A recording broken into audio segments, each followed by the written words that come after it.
expected, special counsel Jack Smith indicts Donald Trump in the next few days. It will be his third indictment so far this year, and we are only halfway through 2023.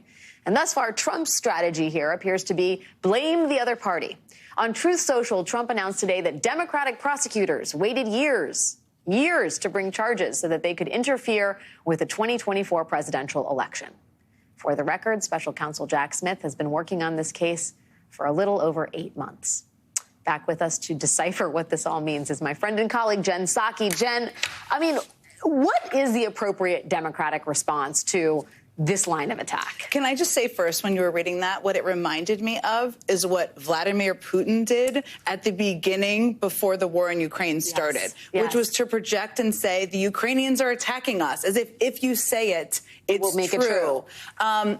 I think the Democrats, there's a little bit of a split view on this, which is apparent in public, right? You look at the party committees, the DNC is not talking about the specifics of the investigations. The DCCC is, the White House is not. Now, I do think that does that reflect does that reflect a different political reality at the congressional level versus the national level, do you think? Well, the congressional level, you're just much more into what's in your district, right? And fighting hand-to-hand combat in some ways, verbal combat, of course, I mean.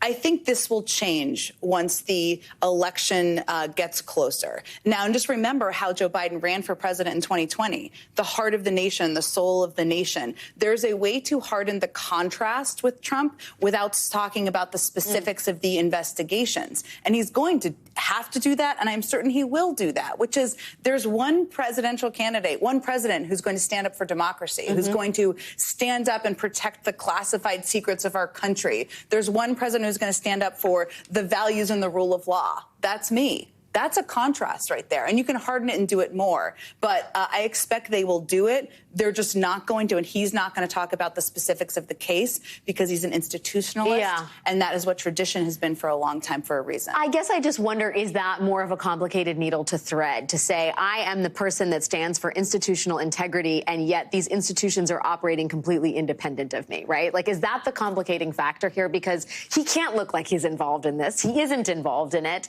but he also wants to say this sort of responsive protection of democracy is the work of my administration. That is true, but remember, a lot of what Trump has done was in the light of day. A lot of what he's still saying is acknowledging things he did in the light of day. Yeah. And President Biden can draw the contrast by calling out the values and talking about what he stands for versus what Trump stands for. And that is, remember, that's how Democrats did better than expected, in part, in the midterm elections, is standing up for democracy against the ones who denied it.